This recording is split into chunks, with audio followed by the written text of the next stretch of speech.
Pronto, gravando. Tá, eu só vou entrar aqui. Vocês estão vendo tela cheia?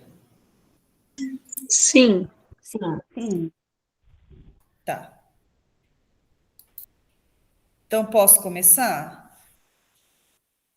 Deixa eu ver. Sim.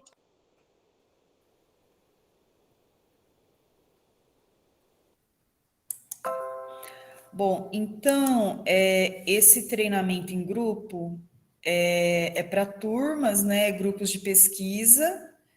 E aí, hoje a gente juntou duas turmas, né? Do programa de pós-graduação em educação. Então, a gente vai falar um pouquinho dos recursos de pesquisa para a área de educação e ciências humanas em geral.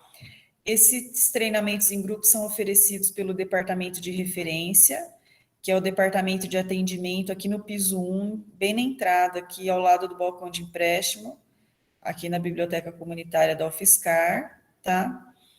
E eu trabalho aqui, a Lívia, que é outra bibliotecária que é chefe do departamento, né? E a gente dá esses treinamentos em grupo e também as orientações individuais, que são os treinamentos individuais, todos agendados pelo site, tá? E nosso público maior é o pessoal da pós-graduação, mestrado e doutorado, né? Bom, então, como que a gente vai começar a fazer um trabalho acadêmico, né? Seja um artigo científico, um TCC, uma monografia, dissertação de mestrado, tese de doutorado. Então, a gente vai precisar fazer um levantamento bibliográfico, né? A gente vai ter que pesquisar na literatura científica para chegar no estado da arte daquele tema sobre o qual nós estamos pesquisando, né? Então, onde que a gente vai buscar, como, de que forma? A gente vai ter que buscar, então, as bibliotecas, os bibliotecários e as fontes de informação, né? Então, o que os bibliotecários fazem é orientar os usuários no sentido dos critérios de confiabilidade da informação, né? Porque trabalhos acadêmicos você tem que elaborar em cima de fontes de informação científica, né? Só pesquisar em repositórios institucionais, bases de dados, periódicos científicos. Então, nós temos alguns critérios que nós indicamos para os alunos, né? Como bom senso no uso dos sites, tem que verificar a procedência, a autoria, né? Se a data daquilo, se aquilo é atual. Hoje em dia, tomar muito cuidado com as fake news, né? Sempre confirmar nesses sites de verificação de notícias, né?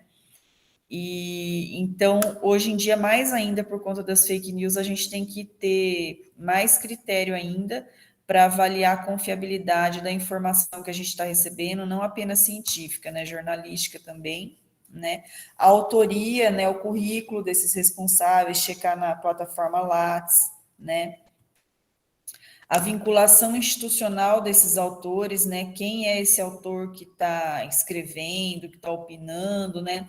No caso dos periódicos científicos, se eles são revisados pelos pares, né? Que são membros de uma comissão editorial de membros da área que vão avaliar o artigo para ele ser inserido, né?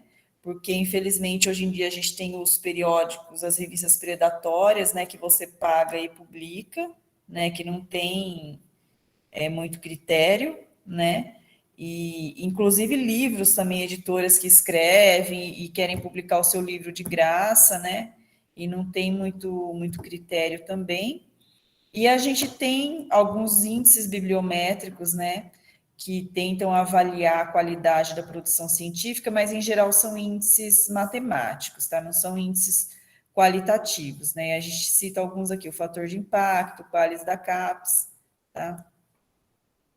Se vocês, quando eu estou ali nos slides, eu não consigo ver a turma. Se alguém quiser me interromper, perguntar alguma coisa, pode falar, tá? No meio, assim, acho que já é melhor, porque se ficar muita pergunta no final, aí eu acabo esquecendo, tal. Se vocês já quiserem me interromper e ir perguntando, tá? Então, onde buscar essas informações? Graziela, eu quero fazer uma perguntinha. Aí, por exemplo, esse coisa do fator de impacto, que apesar de ser essas medidas sim, que a gente pode questionar em vários sentidos, até valeria uma pesquisa para saber, né, quais são as variáveis que são consideradas aí. Isso está muito presente na nossa rotina hoje acadêmica, sabe? Então, até num outro treinamento, e se a gente tiver uma oportunidade, é, tem alguns desses medidores que são difíceis de acessar, dá um exemplo também sobre isso. É isso, obrigada. Então, esses medidores, essas estatísticas aí que avaliam o impacto da produção científica, em geral, eles são métodos matemáticos, eles não são muito qualitativos, tá? Sei. Então, eles medem número de citações, né, redes de colaboração, eles não avaliam tanto a qualidade, assim, tipo, o impacto social daquele artigo, por exemplo, em termos de transformação social, né? Quem costuma estudar isso é o pessoal do PPG-CTS, da Ciência, Tecnologia e Sociedade, que eu fiz mestrado lá também, né? A gente discutia esses índices bibliométricos, mas eles são mais matemáticos, né? A maioria, sim. E é um tema de discussão lá na área também. Certo, entendo, obrigada. É Nada. discutível mesmo. Deixa eu passar um pouquinho. Tá. Mas é a lógica da contabilidade. E isso, matemática, né? Olha, aqui eu coloquei algumas fontes de informação, né, científicas que nós temos aqui na UFSCar, né? A biblioteca comunitária, nosso acervo físico impresso que está local aqui, né? Nossos livros, tal. As revistas, os periódicos que ficavam no piso 4, eles estão indo tudo embora, a gente só vai ter revistas, periódicos online, tá? Tudo que a gente tem, vocês podem acessar pelo nosso catálogo online, que é o Pérgamo, tá? Que fica ali nos terminais de empréstimo, vocês podem acessar de casa também, né? Vocês logam com a senha para saber tudo que a gente tem, né? Aqui em termos de acervo impresso local e também as normas técnicas da ABNT, que é uma base de dados que a gente assina e que está integrada com o Pergamon também. Fora isso, a gente tem o serviço de empréstimo entre bibliotecas, que é o EEB, que é um serviço oferecido aqui pelo Departamento de Referência, que vocês podem emprestar livros de outras bibliotecas que a gente tenha convênio, livros que a gente não tem aqui no acervo. A gente empresta delas por correio por 10 dias úteis, vem de malote, pode ser de biblioteca aqui da cidade ou de outros, até em outro estado, tá? E a gente tem o serviço de comutação bibliográfico, o Comute, que é um serviço que é comigo também, num outro e-mail, né? Que é para conseguir cópias de artigos científicos que a UFSCar não tem acesso pela assinatura da CAPES do governo federal.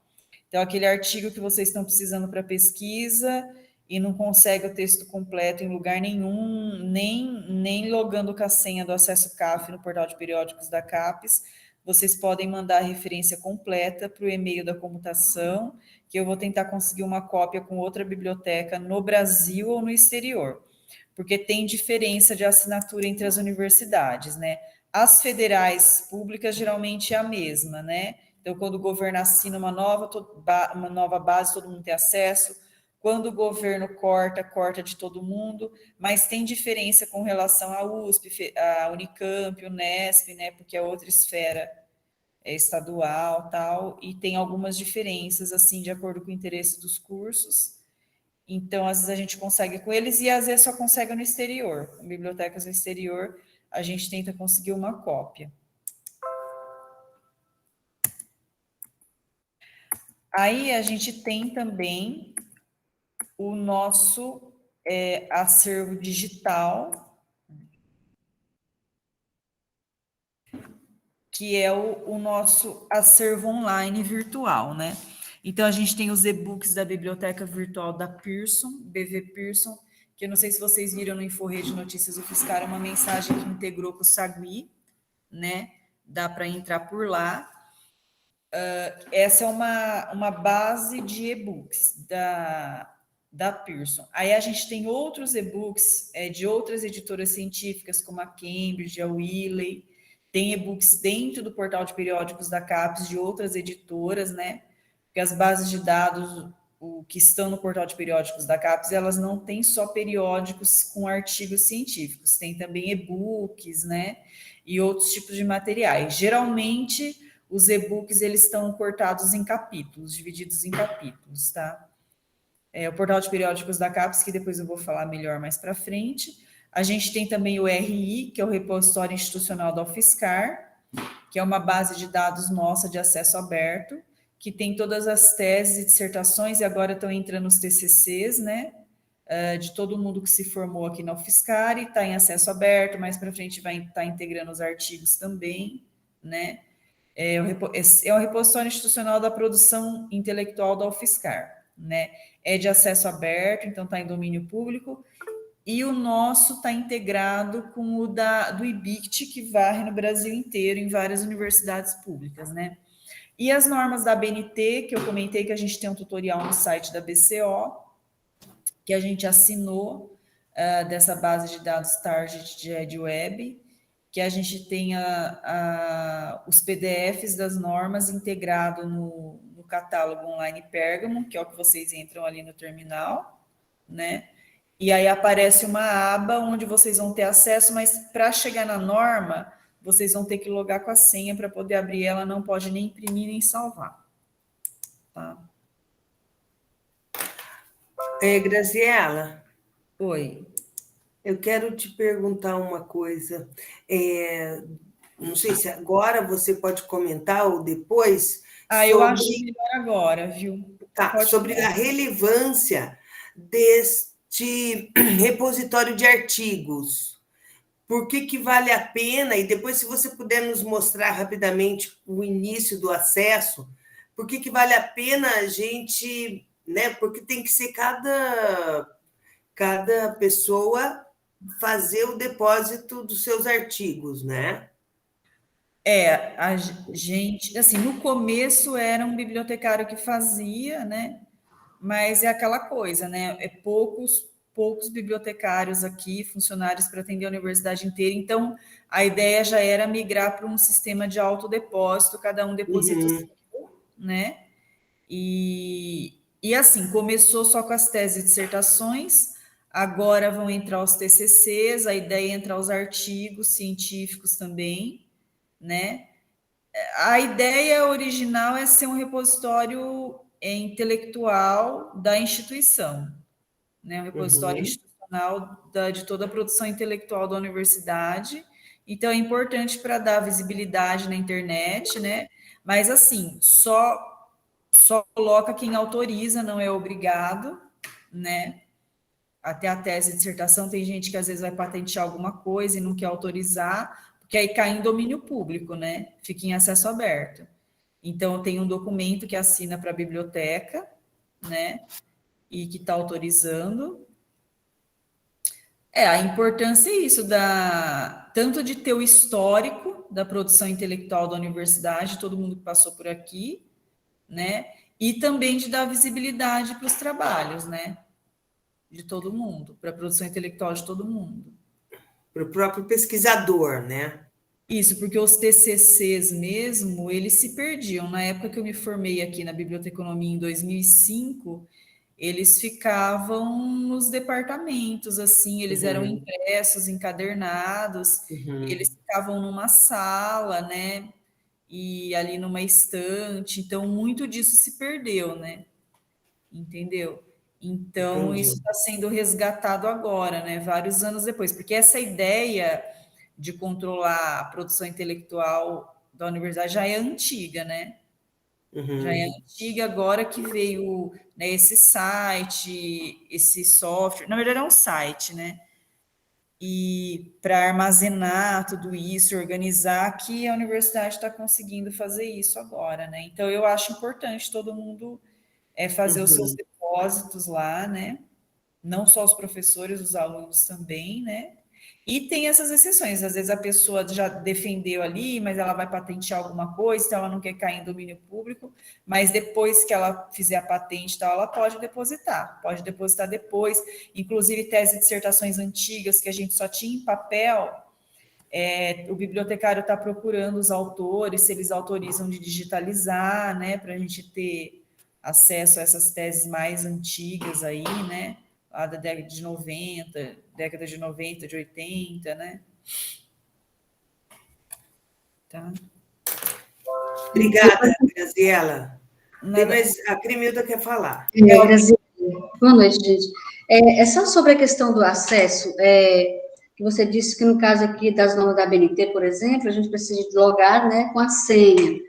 No Isso. caso, como é que ficaria para a gente da pós-graduação, para ter acesso? Como é que seria? Essa senha a gente criaria com você da biblioteca? Como é? Você poderia me dizer? Acho que travou dela. É a senha que entra no Pérgamo, que vocês logam no Pérgamo, vocês têm que entrar com ela para conseguir abrir a norma. Só que não vai conseguir nem imprimir, nem fazer o download, é só para visualizar. Aí tem Mas um tutorial no site da BCO. Ah, tá. No site da BCO tem um tutorial Tá. de como chegar nas normas da BNT, a biblioteca virtual da Pearson também, que agora integrou o Sagui, tem o tutorial lá, né? A gente tem os tutoriais explicativos, estão tudo no site da biblioteca. Se vocês não conseguirem achar alguma coisa, eu vou até deixar meu e-mail aqui. Vocês Tá. me mandam um e-mail e eu mando os links para vocês. Ok. Esse meu provavelmente a e-mail gente vai acessar pelo Café hoje. Você vai mostrar, né, Graziela? posso mostrar. Que talvez seja isso que a Cremilda quer saber e talvez importe também para outras pessoas, não tenho certeza. Tá. Esse é o meu e-mail do atendimento para tirar dúvidas dos alunos, dúvidas gerais sobre a BNT, as bases de dados, pesquisas, tal. E o e-mail do serviço de comutação para conseguir os artigos que vocês não estão encontrando o texto completo. É um outro serviço que é comigo também, mas é esse outro e-mail aqui.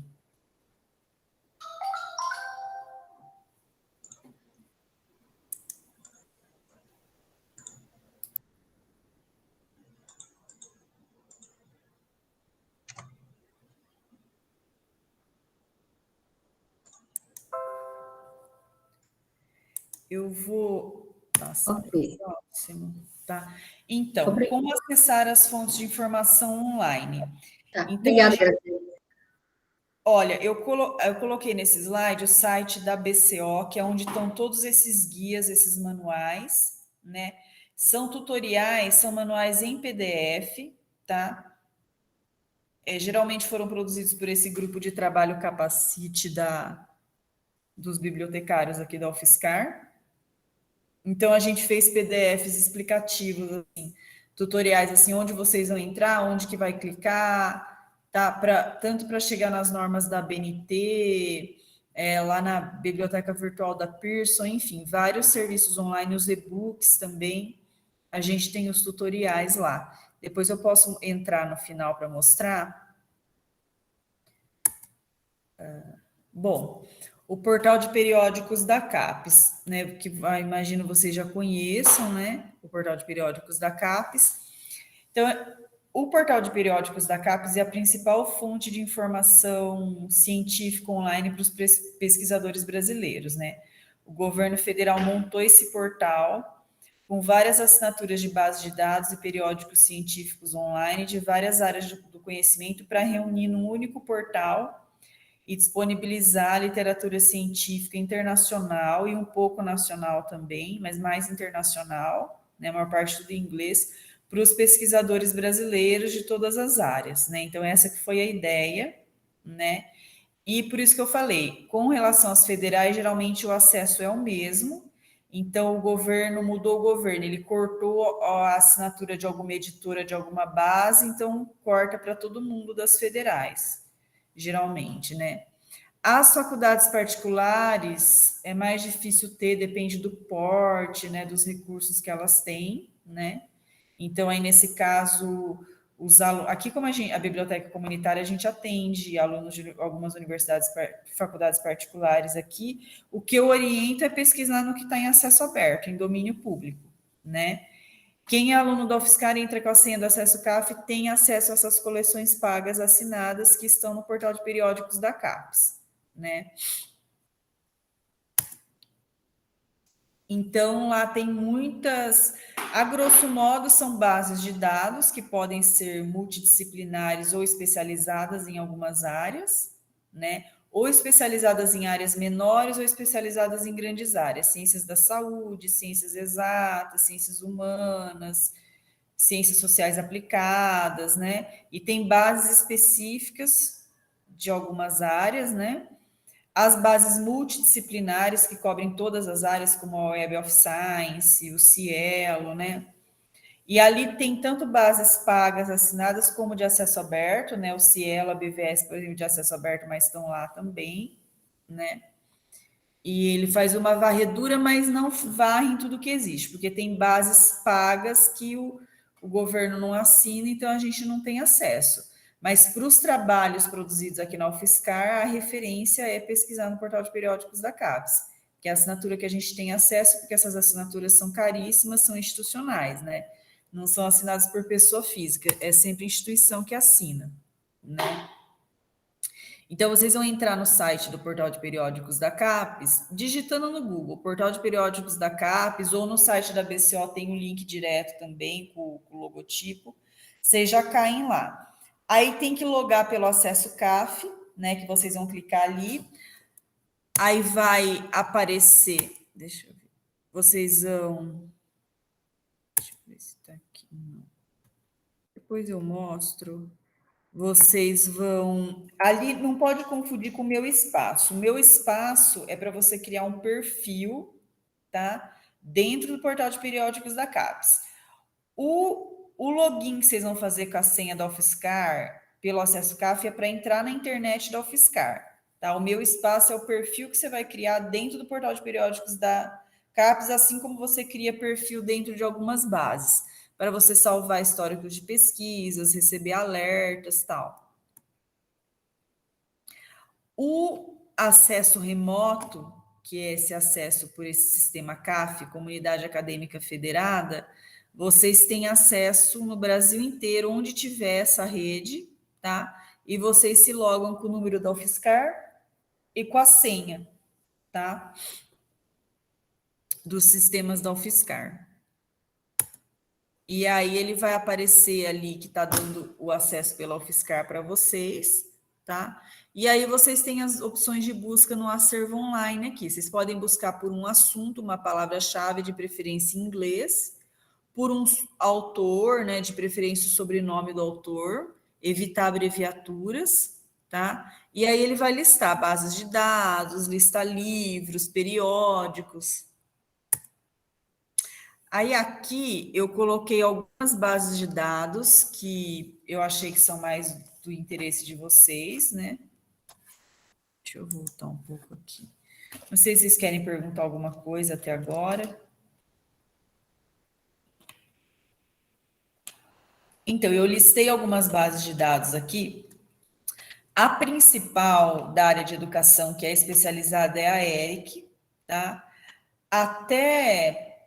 Olha, eu acho que até uns 2 anos atrás a gente tinha 2 entradas da ERIC. A gente tinha a ERIC também pela ProQuest, e a gente tinha, há alguns anos atrás, tinha Education Full Text, que era pela EBSCO, que cortou, mas cortou antes desse governo atual.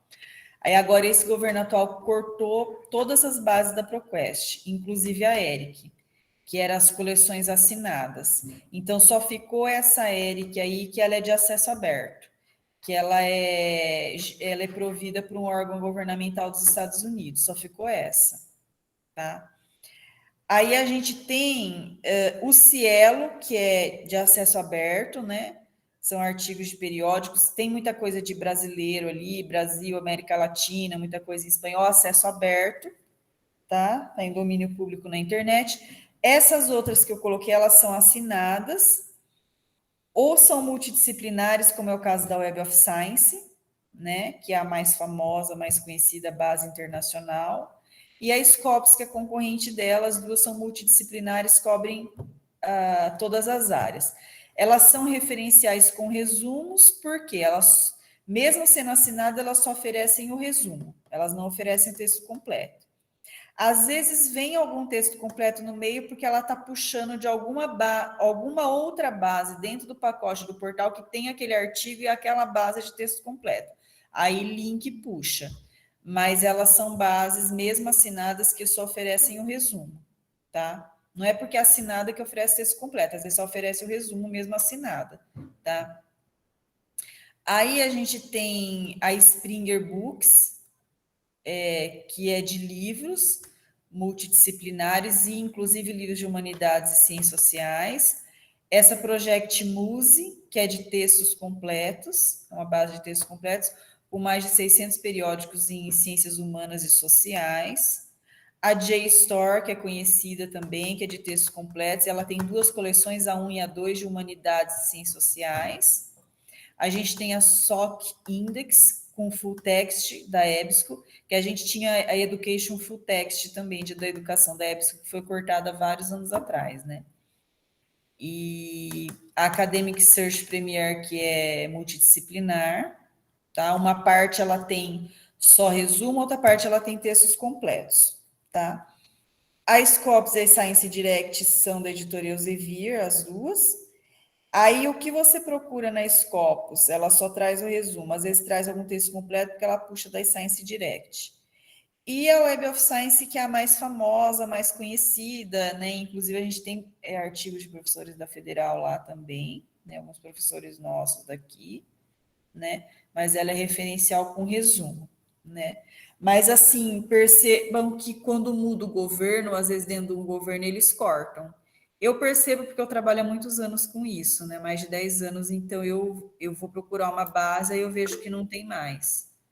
Então, cortou. A gente perdeu da editora ProQuest, que esse governo cortou. Olha, eu acho que era mais de 10 bases, de várias áreas, inclusive da educação.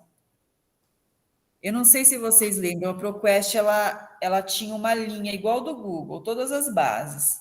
Era uma linha assim, só mudava o nome em cima. Eric, tinha uma de ciências aquáticas, de peixes, tinha várias de engenharia de materiais, tinha uma que era de estresse pós-traumático, que era uma base multidisciplinar que várias ciências analisavam o estresse pós-traumático de guerra, então era uma base bem interessante.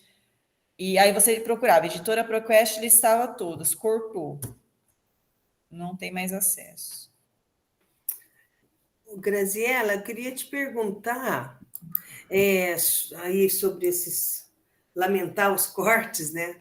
E por acaso, por exemplo, a ERIC, essa mais ampla, ela está na USP, na Unicamp, nas estaduais? Então, não sei te falar. A versão paga, né? Que seria a Eric ProQuest e tem Education Full Text da editora EBSCO. Eu não sei se eles têm acesso. Uhum. Agora, essa daí que eu coloquei, ela é de acesso aberto, né? Então, ela está em Tá. domínio público. Essa daí todo mundo tem. Sim, Mas e a outra. eu não sei. Tá. A outra pergunta é: o Tesaurus eu encontrei dentro da ERIC. Sim, a Eric tem. E a Eric da ProQuest também, e acho que da EBSCO também. Tem tesauro para você pesquisar os termos. Aí Uhum. cada termo vai ter uma ficha explicativa lá, né? Isso. Tem, depois eu vou mostrar um pouquinho no slide alguns tesauros, aí a gente mostra da Eric também. Tá bom, obrigada. Nada, eu vou passar aqui. Mais para frente eu chego nos tesauros. Aí tem umas dicas de pesquisa aqui, né? Que aí a gente vai falar de algumas técnicas, dicas de pesquisa para fazer o levantamento bibliográfico na pesquisa online das bases de dados, né?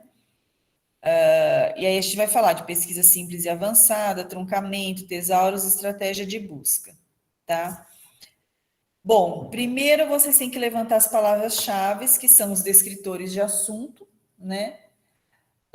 Que estão aí na literatura científica, de preferência em inglês, consultar a própria literatura científica, né, o dicionários e enciclopédias especializados da área, né, conversar com pesquisadores, orientadores, especialistas da área para listar os melhores termos, inclusive sinônimos do assunto que você vai pesquisar, consultar os tesauros da área, se tiver, tem tesauros online também e impressos na forma de livro, né?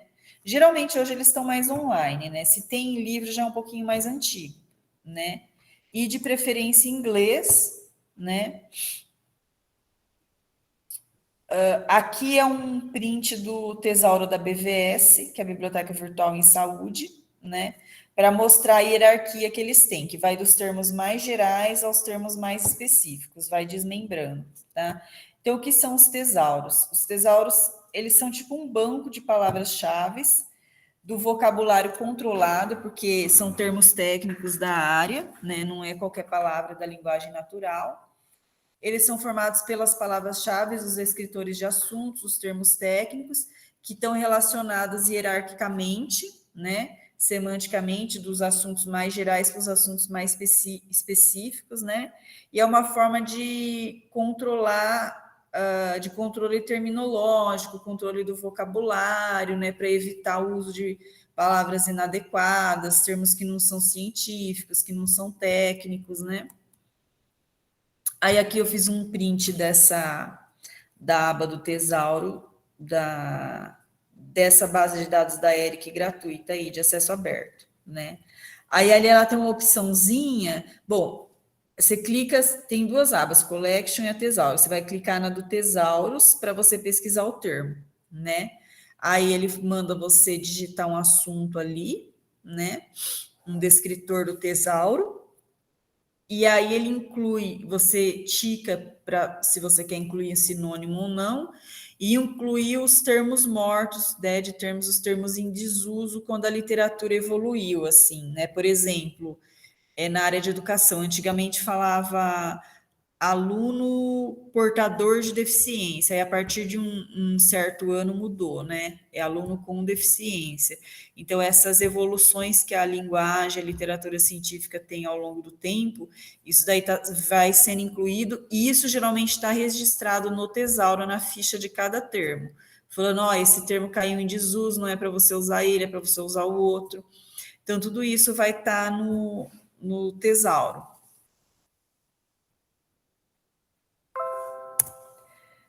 Tá? Aqui é um exemplo de um outro tesauro, tá? Meio parecido com os tesauros da editora EBSCO, das bases de dados da editora EBSCO.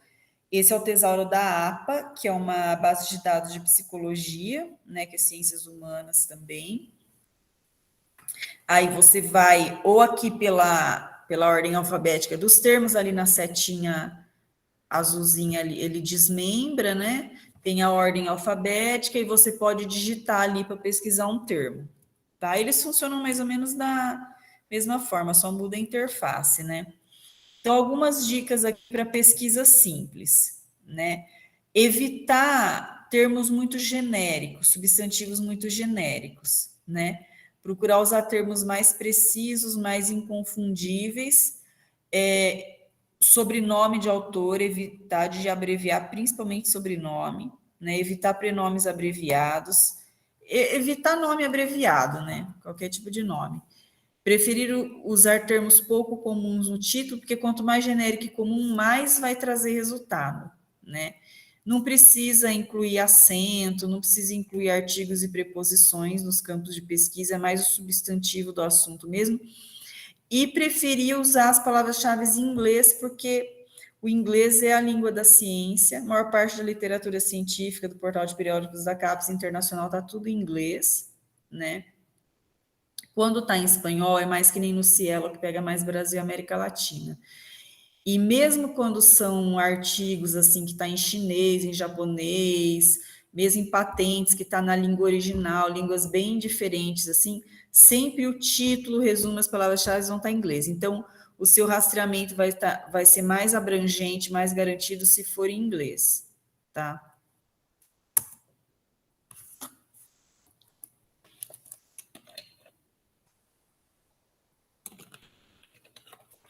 Aí, os operadores booleanos que a gente usa, né?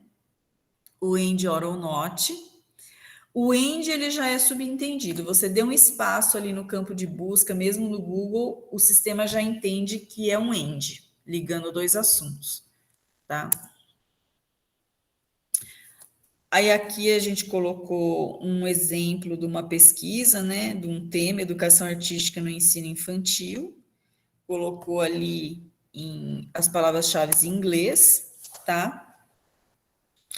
Então, por exemplo, a lógica do AND, né? Ele vai trazer tudo que tem os dois assuntos junto, tudo que está nesse conjunto que se sobrepõe, então vai restringir a recuperação, vai trazer menos documentos, porque são só os que têm os dois assuntos ao mesmo tempo, tá? O OR, ele vai ampliar, ele vai trazer mais coisas, porque ele vai trazer onde tiver um deles, ele vai trazer. O OR, ele é bom para usar com sinônimos, tá? Os sinônimos para o mesmo assunto, ou então o mesmo assunto em línguas diferentes, tá? Ele faz um rastreamento melhor. É melhor usar o OR para sinônimos e quando muda a língua e é o mesmo assunto, e ele vai acabar trazendo mais coisa, tá? E o NOT, que ele exclui, né? Ele traz tudo que tem aquele assunto, mas que não tenha aquele termo que você não quer no meio. Então, a tendência é trazer menos materiais, tá?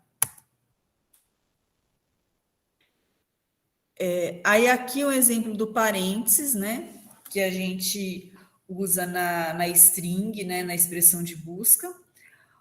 O parênteses vai ser para você usar os termos, são assuntos sinônimos, você vai separar por OR.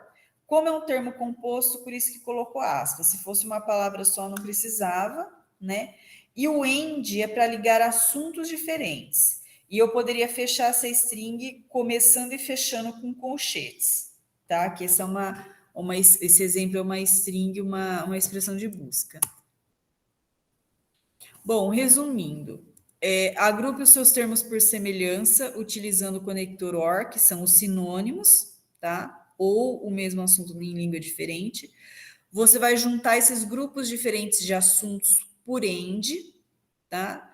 E, se necessário, você precisa excluir alguma coisa, você vai usar o operador NOT, que é mais difícil de ser usado, né? Alguém quer perguntar alguma coisa até agora? Acho que isso daí você já... Né? Bom, eu quero perguntar, mas é só eu que vou perguntar? Pode falar. Eu queria só te perguntar, ali na base do Eric, uma aba é o Thesaurus e na outra é Collection.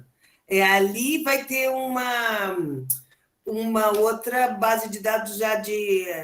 Aí vai ser com resumos, ou tem textos completos? Na verdade, assim, o collection, se você for direto e digitar ali, você vai digitar alguma palavra que você ache, né? Você já pode jogar, ele vai buscar ali no acervo online da Eric.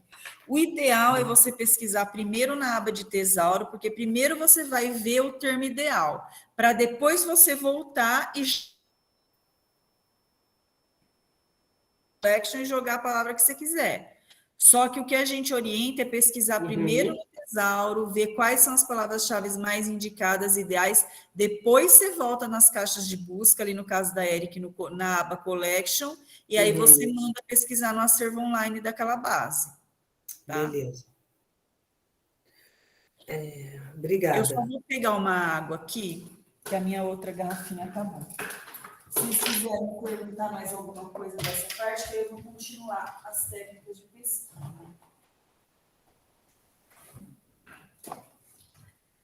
Pessoal, quer perguntar alguma coisa? Estou com alguma dúvida? O que vocês tinham comentado, deixa eu ver aqui.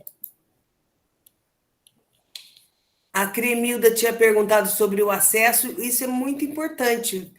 Vocês entenderam como que é feito? Tem o tutorial, viu, do acesso Tem CAP. tutorial, o tutorial funciona... Da PCO e da SIM, é bem simples, é com o número da UFSCar e a senha dos sistemas, do Sagui, né? Tem que logar, porque se você não logar, você vai ficar só você entra no portal de periódicos da CAPES como qualquer pessoa entra pelo Google, só que você só vai ter acesso às coleções que são gratuitas de acesso aberto, que está em domínio público, qualquer pessoa entra, tá? Que eu recomendo quando a pessoa pertence a uma faculdade que não assina. Aí a gente atende, que a biblioteca comunitária atende pessoas da cidade, que estudam em outros lugares, então quando eles me pedem orientação de pesquisa, o que eu oriento é isso, né? Como a sua instituição não assina, então você pesquisa no que está em acesso aberto. Inclusive, dentro do portal de periódicos da CAPES, eles têm filtros lá de bases e de periódicos que ele traz só o que é de acesso aberto. Uhum. Então, eu costumo ensinar esses filtros para quem a instituição não assina, que aí eles pesquisam lá. Obrigada. Então, é isso, exatamente isso que eu queria enfatizar, assim, que a gente tem aí esse acesso a um universo muito amplo, né? Apesar que poderia ser maior, mas é muito bacana mesmo fazer essas pesquisas aí. Então, voltando aqui, deixa eu ver. Bom, a questão que gera dúvida também dos termos compostos, ou que tem algum artigo e preposição no meio, ou frases, né, que você quer encontrar, nome, às vezes, de uma metodologia, de um método, tem que colocar entre aspas, tá? O truncamento, ele depende da base, tá?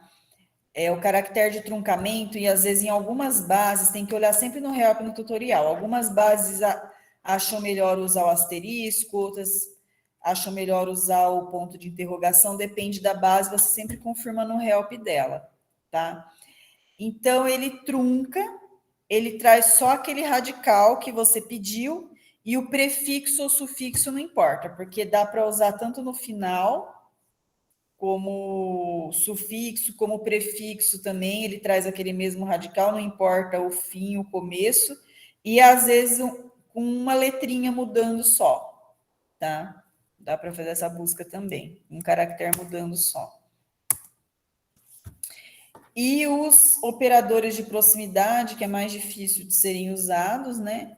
Que é o NIR, que ele traz aqueles dois termos, aquelas duas palavras ali na frase com até 4 palavras de distância, tá? E esse outro também, que é a mesma lógica também. Ele delimita o número de palavras de distância que vai ter entre os dois termos que você mandou pesquisar. Bom, de novo, parênteses, né? Que eu tinha comentado com vocês, que é para agrupar semelhantes, sinônimos, né? Geralmente usado entre sinônimos ou quando muda a língua. O END para assuntos diferentes. Aqui é um exemplo dos refinamentos que as bases trazem, geralmente do lado esquerdo e às vezes do lado direito, tá? Então, esses filtros, que são os refinamentos, eles tentam facilitar, né? Então, eles separam já por ano, por língua, por autor, por país, por tipo de documento, por subassuntos, por país. Aí depende muito da base. Se é uma base muito especializada numa área, que nem, por exemplo, na área da saúde, ele vai dividir, assim, o tipo de estudo, né? Se é por exemplo, a faixa etária do público, se é idoso, se é criança, né? Se é um estudo de diagnóstico, de prognóstico. Quando a base é muito específica, ela dá uma facilitada para os pesquisadores e já adianta isso, tá? Nas bases gerais, geralmente esse tipo de divisão aí, por ano, por língua, por país, por nome de periódico, né? Bom, algumas dicas, né? Os tutoriais que eu falei para vocês, os helps, que é sempre bom consultar, que tem dicas de pesquisa e às vezes algum detalhezinho que muda de uma base para outra, porque o que a gente ensina aqui, as técnicas e dicas de pesquisa, são genéricas para várias áreas. Às vezes um detalhe ou outro muda, e isso você só vai conseguir checar ali na ajuda, no help, no tutorial da base, tá? E todas elas têm.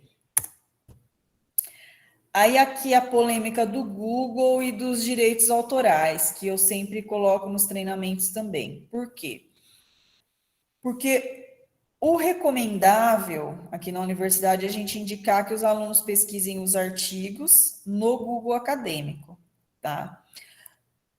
Porque ele é mais científico, né?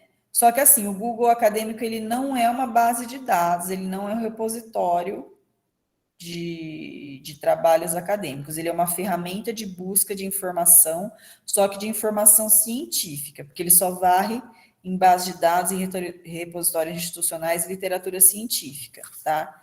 Então a gente recomenda. Só que assim, o Google Acadêmico ele respeita os direitos autorais. Então os artigos que não estão em acesso aberto, ele vai te bloquear e vai mandar você comprar eles em dólar ou em libras lá no site da editora. Você não consegue chegar. Então, como isso não está regulamentado ainda no Brasil, e eu imagino que não vai dar tempo de fazer isso, eu acho que com o tempo a literatura científica vai cair tudo em acesso aberto, inclusive para facilitar o próprio progresso da ciência, ser mais rápido, né? Eu imagino que vai ser isso dos anos que eu estou trabalhando com isso e torço para isso, né? Mas, enfim, como isso não está sendo muito respeitado, o que eu tenho orientado, né, o que a gente orienta é assim, você pesquisa um artigo, por exemplo, você tem que ir primeiro no portal da CAP, portal de periódicos da CAPES, logada com a sua senha do CAF, pesquisou lá o artigo que você quer, não tem acesso ao texto completo, vai e joga no Google Acadêmico, aquela referência. Vai bloquear também, tá? Provavelmente vai acontecer isso. Vai falar que não tem, que é para você comprar ele em dólar ou em libras e tal. Aí você pega esse artigo, essa referência e joga no Google normal, que é o Google normal tem tudo lá, né? E, assim, científico com não científico, enfim, lá não tem critério científico, né? Você joga lá. Tem muita coisa, muito PDF, não só de livro, como de artigo pirateado lá. Então, muita coisa o aluno já encontra lá. Aí, se vocês não encontrarem nem no Google normal, aí vocês me mandam a referência completa do artigo por e-mail do serviço de comutação, que aí eu tento conseguir uma cópia. Porque assim, o aluno me manda para o e-mail a referência do artigo do serviço de comutação, eu tenho que checar no Google normal de qualquer jeito, né? Porque às vezes está lá. Então, eu já falo para os alunos, já checa lá, não está lá, aí vocês me mandam, eu tento conseguir uma cópia com outra biblioteca, porque isso não está regulamentado ainda, né? Tem muita coisa que... E agora também tem essas redes sociais científicas aí, que nem acho que é o academia.edu, o ResearchGate, que você se cadastrando, você quer um artigo, ninguém está achando o artigo e tal, às vezes alguém pôs lá no ResearchGate, mas você tem que se cadastrar, fazer lá um caminho para conseguir chegar, entendeu? Então, são essas as dicas, assim, por isso que o Google Acadêmico bloqueia, e aí você vai no Google normal, o artigo está lá, entendeu?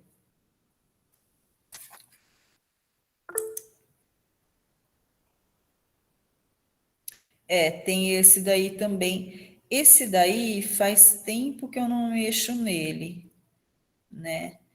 Mas, assim, hoje em dia tem muita coisa e está difícil de controlar essa questão de propriedade intelectual, dos direitos autorais. Eu acho que caminha para o acesso aberto, né? Que é uma área de estudo nossa da biblioteconomia, do CTS também, né? Eu acho que caminha para isso, aí vai ficar tudo regulamentado em acesso aberto. Hoje em dia, algumas editoras, que nem a Sage, por exemplo, não só a Sage, mas que eu estou lembrando agora, acho que a Springer também tem, elas já têm algum bloco de coleções que são em acesso aberto, elas já doam uma parte ali, já põem em acesso aberto dentro da própria base mesmo, né? Não sei, essa pessoa que está falando desse hub, se quiser comentar também, se quiser abrir o vídeo e comentar, gosta de usar esse hub, né? Sim, eu sempre uso e funciona bastante, assim. Raramente tem algum artigo que eles não conseguem abrir. Para quem não conhece, o Sci-Hub, ele É um site que você coloca lá o link do artigo que você precisa, o artigo teoricamente é pago, mas ele consegue abrir o acesso para você, né? Eu até vou deixar um link, uma reportagem sobre o que é o Sci-Hub, quem criou o Sci-Hub, porque é bem nessa história de democratização do conhecimento, né? A menina que criou, muitas vezes ela é chamada de Robin Hood da ciência, né? Porque ela criou esse mecanismo aí de liberação mesmo dos artigos pagos. Mas é muito bom, assim, eu uso bastante. Eu. Porque, por exemplo, essas assinaturas das editoras científicas, elas são caríssimas, né? São anuidades caríssimas, anuais, é só instituição que assina, governo, sabe? Quando é, por exemplo, uma faculdade menor, geralmente não assina, ele só tem periódicos impressos na biblioteca, então isso limita muito a pesquisa do aluno. E às vezes os alunos nem têm a orientação de pesquisar o que existe em acesso aberto. Eu já orientei vários aqui, porque como atende na comunidade, claro assim, não é a minha prioridade de atendimento, minha prioridade é os alunos da UFSCar, mas a gente conseguir encaixar um ou outro de uma particular, aí eu oriento que vá nas de acesso aberto, mas isso limita, né, o universo do aluno. E eu acho que vai ficar essa coisa embolada aí até liberar tudo em acesso aberto, que eu acho que é o progresso da ciência, né? O que vai fazer evoluir mais, né? Não ficar cerceando tanto, né? A gente tem algumas coisas, por exemplo, em termos de livros, que vocês são mais de humanas tal.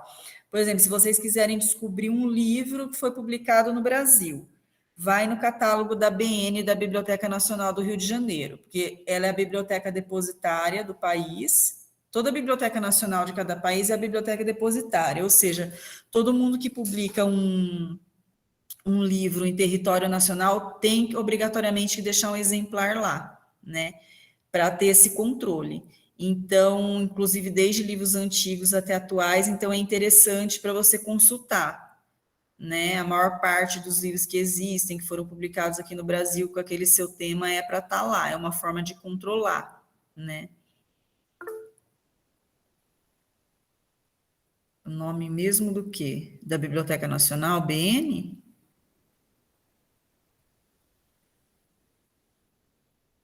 Então, é interessante, ela é a biblioteca depositária, né?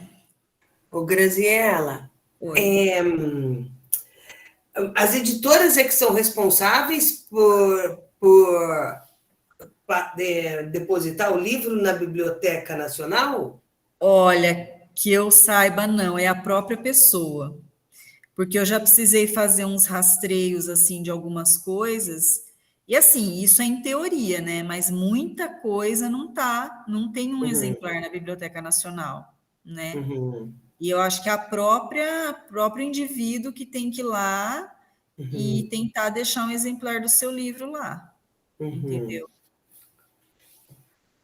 Não, eu imagino que atualmente deve estar mais potente para pesquisas com que tem relação mais histórica, né? Porque se a gente for pensar essa quantidade de coisas que circula hoje, né? Meio impossível pensar de estar tudo lá.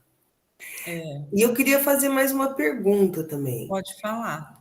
Assim, então, me chamou a atenção, está muito recente esse lançamento do repositório de artigos, e agora você comentou também sobre essas bases pagas, né? ResearchGate, tem Academy.edu, sei lá.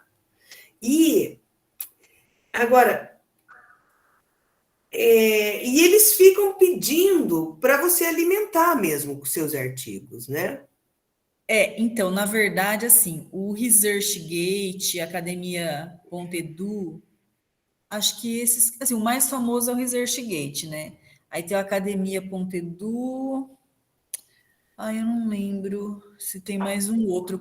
Na verdade, assim, eles pedem para você alimentar, mas eles, na verdade, não são bases de dados, eles são Uhum, redes sociais científicas, tipo um Sei. Facebook de pesquisadores, né? Então, é interessante, né, fazer o cadastro, tudo, mas eles pedem para pôr o artigo e depois é isso daí. Aí você quer o artigo, aí você tem que se cadastrar lá neles para poder pegar o artigo, né? Porque, por outro lado, a minha pergunta é o seguinte: vale a pena? Porque como que a gente vai alimentar tantas, sabe? Tipo, eu quero pôr no repositório da UFSCar, acho interessante, acho uma perspectiva que tem muitas qualidades. Agora, tanto formulário, tanta base de dados, então. Eu estava tendo esse problema também, porque aí um aluno vinha aqui, queria um artigo, eu tinha que me cadastrar na Academia.edu, outro queria outro artigo, eu tinha que me cadastrar no ResearchGate, outro queria outro artigo, eu tinha que me cadastrar não sei aonde. Eu estava cheia de cadastro, então, assim, aí eu deixei um e-mail só para fazer esses cadastros, não e-mail meu, porque depois você fica recebendo notificação. Nossa, é um inferno. O que bagunçou a minha vida, os meus e-mails, eu procuro, assim, mesmo nessas redes sociais científicas, assim, focar nas principais, né? Currículo Lattes, que eu procuro sempre estar atualizando. Por exemplo, se eu fosse escolher uma rede social científica, o ResearchGate, assim, o mais famoso só, sabe? Eu tenho no LinkedIn também, mas o LinkedIn já é um pouco mais profissional, né? Mas assim, eu só estou indo nas principais, porque senão você não faz outra coisa da vida a não ser ficar administrando e recebendo notificação disso daí, né? Então, assim, eu foco só nos principais. E agora também tem o ORCID, que eles integraram com o currículo Lattes, porque o ORCID, ele criou aquele número único para o pesquisador, porque tinha muito problema de nome homônimo, né, que dava confusão. Então, eles criaram. O meu perfil no ORCID, inclusive, ele puxa algumas coisas da plataforma Lattes, do currículo Lattes, mas ele não estava puxando tudo. Mas acho que ele vai puxar ainda. E por isso que eu não terminei de fazer a minha, porque senão eu ia perder um tempão colocando um monte de coisa. Mas eu estou focando, assim, só nos principais. Eu oriento, assim, vê qual que é o mais famoso, o mais conhecido, principal, e faz só naquele, porque senão a gente fica louco com as notificações, com depois ter que alimentar. O meu LinkedIn mesmo, eu não consigo postar nada, porque, sabe, Sei. não dá tempo. Não, porque você está falando a gente, não sei se o pessoal aí, mas eu falo Orcid. Não sei se o pessoal está. Deixa eu colocar aqui o. Porque agora existe toda a exigência. ORCID, ou Orcid, Orcid, olha, eu já fiz tanto curso disso daí e cada hora eu falo de um jeito. Bom, não foi até bom ouvir. E uma questão. Então, os currículos, nessa Orcid, é possível encontrar currículo Lattes de pesquisadores de outros países? Ou que seja o equivalente ao Lattes? Ele é mais para internacionalizar e para resolver esse problema de nome homônimo. O currículo Lattes, ele é nacional. Ele é um banco de Sim. dados nacional. Então, eu queria saber o currículo Lattes, sei lá, dos Estados Unidos, do Uruguai, da Espanha, da França. Para um contato internacional, acho que o ResearchGate é melhor, porque ele é um Facebook, uma rede social científica, né? E dá para você pôr imagens, porque o currículo Lattes nosso é mais texto, né? E é só nacional. E o ORCID também.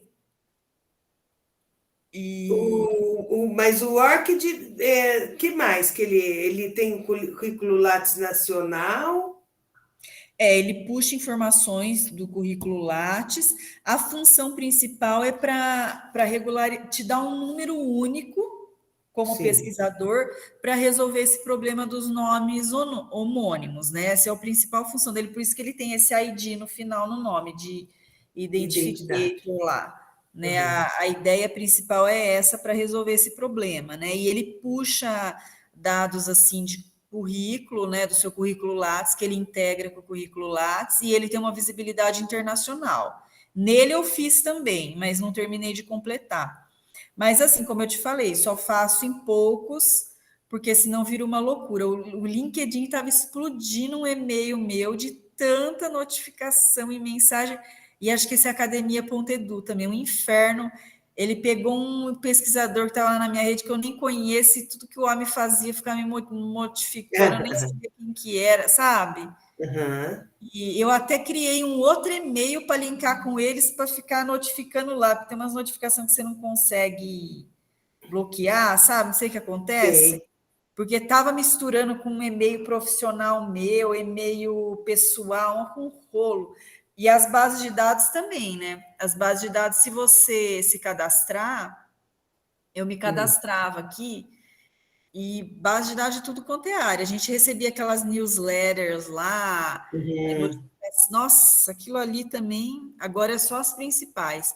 Porque, na verdade, assim, a gente tinha que atender só uma área, né? A gente, como bibliotecário, tinha que Sim. especializar só numa área. Então, aqui não dá. Por isso que, assim, os treinamentos a gente dá dicas genéricas, porque o certo Uhum. era a gente se especializar numa área como é na Europa, né? Que nem Uhum. bibliotecário jurídico, área de direito, bibliotecário da área da saúde, só nas bases da área da saúde, que já é muito, que já são as Uhum. bases, assim, acho que as mais que tem recursos e tal. Então, aqui imagina, né? Gente, tudo quanto é área. A gente se cadastrava em vários boletins, aquilo ali era uma avalanche, porque elas mudam muito interface, funcionalidade, e entra artigo novo e está te avisando, porque você fez uma pesquisa hoje, daqui 15 dias, um mês, o resultado é outro, porque já entrou artigo novo, somente dependendo do assunto. Por isso que sempre tem que estar a data certinha na metodologia, porque senão a sua banca vai refazer a pesquisa e vai dar outro resultado, né? Então, eu estou procurando, assim, ter mais foco só no principal, uma coisa mais minimalista, assim, se você ficar louco, né? De acompanhar, assim, sabe? Sei, sei. Fica por conta se deixar, né? Deixa eu voltar aqui, então. Bom, eu terminei do Google, né? Bom, era isso, então. Agora, algumas referências nossas do, dos slides, e aqui uns contatos nossos, o e-mail do atendimento, que é com a Lívia, que é a bibliotecária aqui, que é chefe do departamento, né? Os meus e-mails eu já passei para vocês, os meus dois. O site da BCO, que é onde estão todos esses tutoriais, esses manuais, eu vou mostrar alguns para vocês aqui, eu vou entrar daqui a pouco. As nossas redes sociais, que a gente está sempre postando os eventos, né, no Facebook e no Instagram, geralmente já cai no Instagram, já vai para o Facebook também, e o nosso canal no YouTube, tá? No canal no YouTube, deixa eu mostrar. Depois eu entro no site da...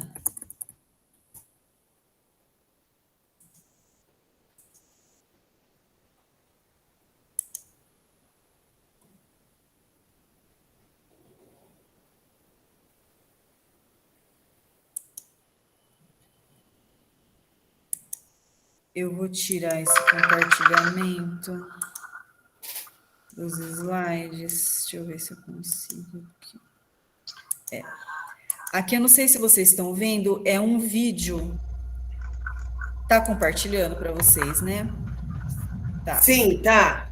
Então, no canal do YouTube da BCO tem esse vídeo aqui que eu fiz. Se vocês quiserem assistir depois, foi em 2020, num evento que a gente teve aqui de produção científica, onde eu entro no portal de periódicos da CAPES e faço alguns filtros.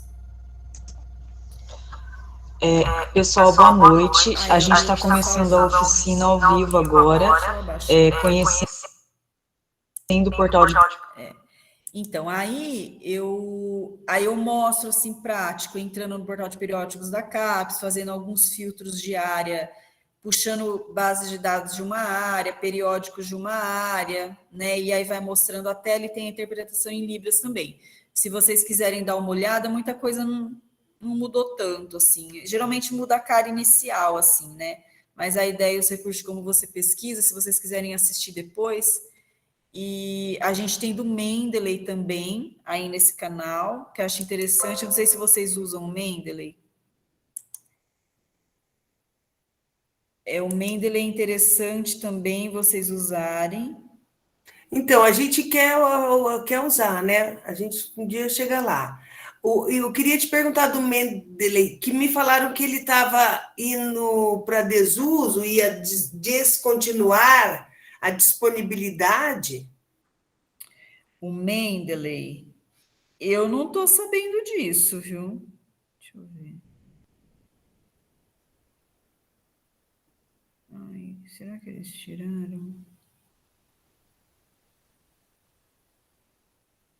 Aqui. Peraí, deixa eu voltar.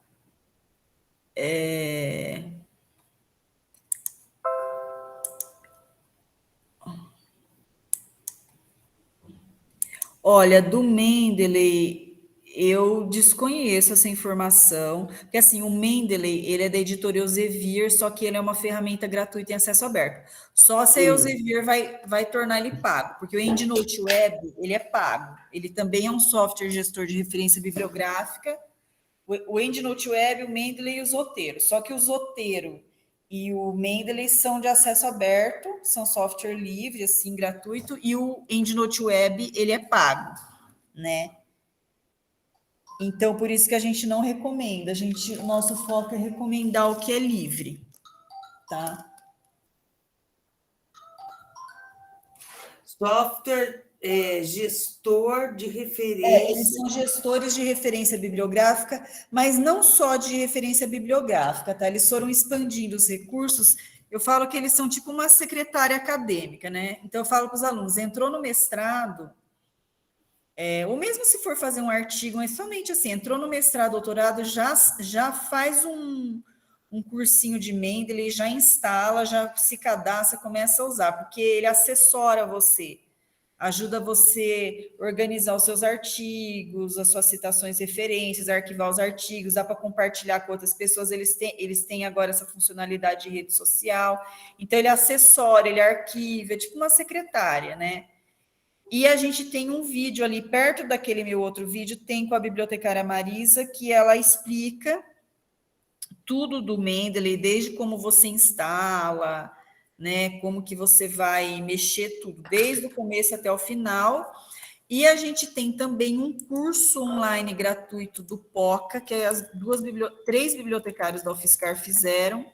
É um curso online gratuito. Eu vou entrar aqui e eu mostro para vocês. Deixa eu ver.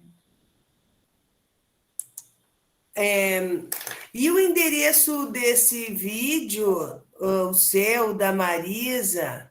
É tudo no canal da BCO, no canal do YouTube.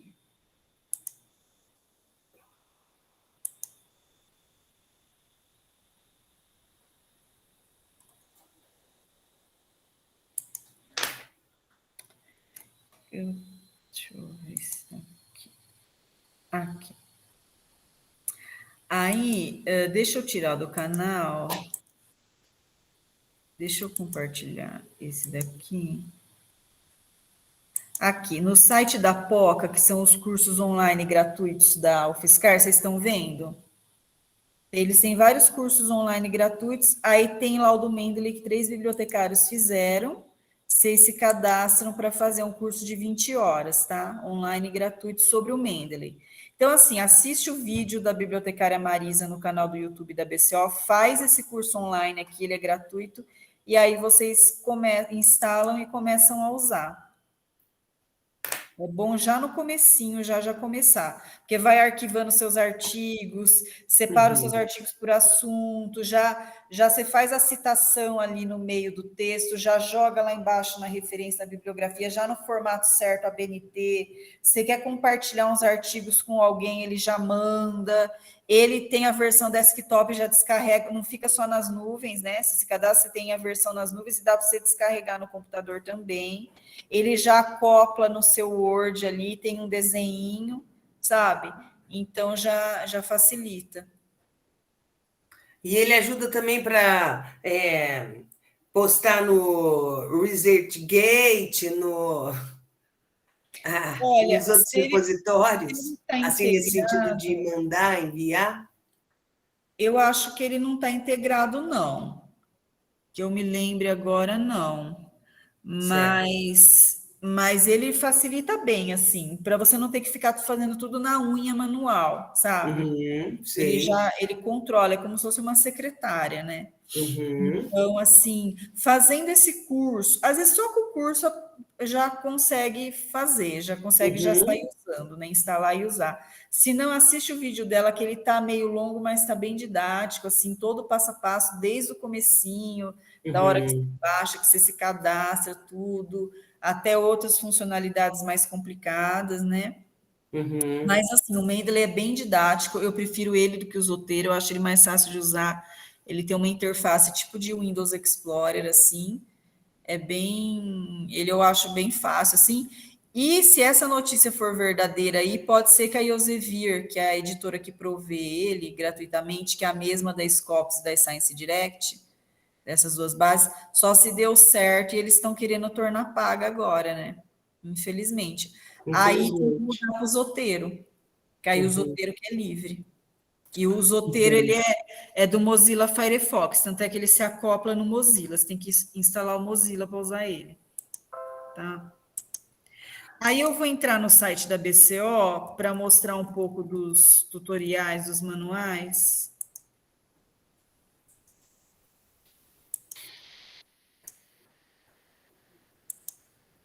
Tá vendo, gente? Um mundo aberto diante mil técnicas, é muito impressionante.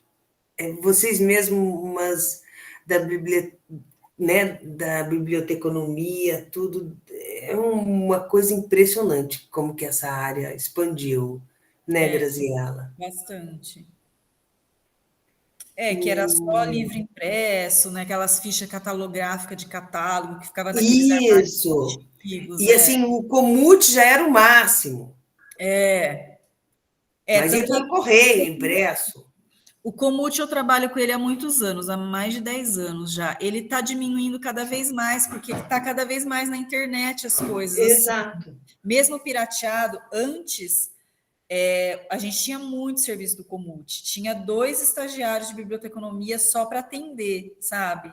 Porque Uhum. não estava assim na internet, tinha que pedir É, cópia, às vezes vinha por correio, é, né? Então, com o tempo começou a diminuir o serviço do Comute, diminuiu bastante, porque muita coisa está na internet, o aluno já vai lá e pega no Google, entendeu?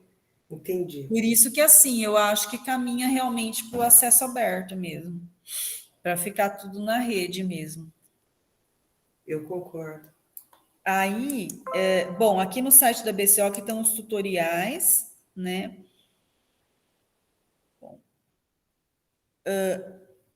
Aqui, deixa eu ver, serviços e informações. O tutorial do acesso CAF é o primeiro aqui, tá? É esse primeiro, que ele vai explicar direitinho, tá? Aqui tá até o meu e-mail para tirar dúvidas e o nosso ramal. Então, esse é o tutorial primeiro do acesso CAF.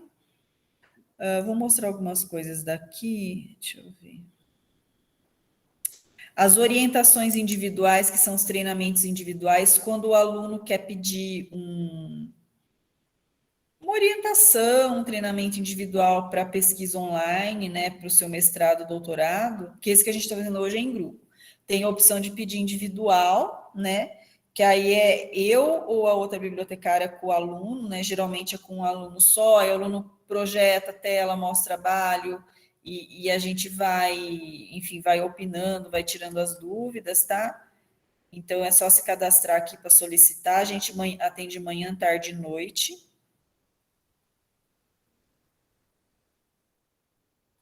A parte de normalização ABNT, o Mendeley, ele já faz lá no formato certo da ABNT a sua referência. Mas aqui a gente tem uns manuais que são usados há muitos anos, mas eles estão atualizados de acordo com a versão mais nova da norma, né? Que as normas são atualizadas pela ABNT. Então, esses manuais são explicativos das normas de documentação da ABNT e explicam como fazer as citações diretas, indiretas, as referências de vários tipos de materiais. Então, você abre o PDF aqui, né? Aí, acho que abriu na outra tela, né? Espera aí. Eu abri na outra tela.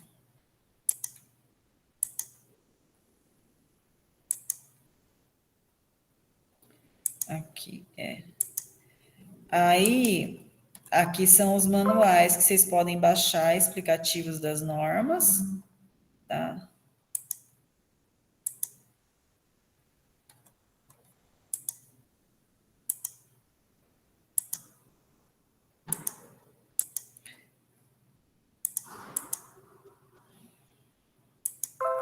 Aí aqui, fontes de informação.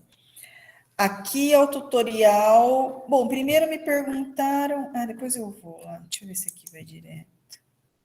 Do repositório institucional da UFSCar.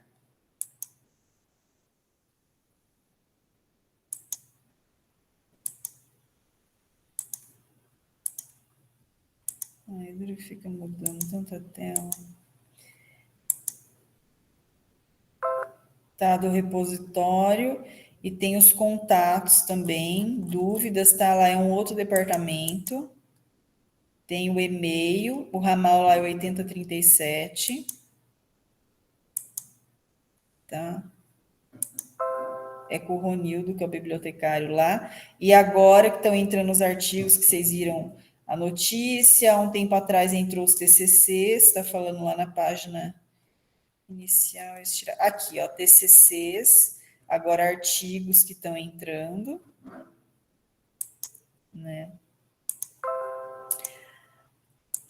Me pergunta, bom, do acesso CAF eu já mostrei. Agora aqui, deixa eu voltar.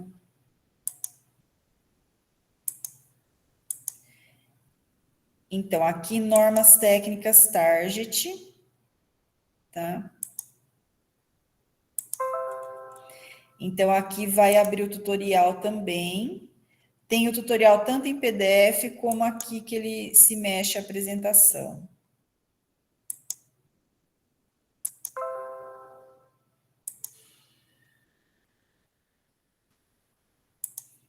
Deixa eu ver. Isso. Aí, os tutoriais que a gente faz. E geralmente tem no YouTube, no canal do YouTube do CIB também, do CIB UFSCar, que é o Sistema de Bibliotecas, tá? Que é a coordenação das bibliotecas de todos os campos, tá? Então, aqui vai estar falando direitinho como que acessa, tem que logar ali, entrar com a senha sua, tá? Aí, depois, como que as normas vão aparecer, como que você vai pesquisar, aí a aba ali, a última aba pesquisa target já é de web, tá?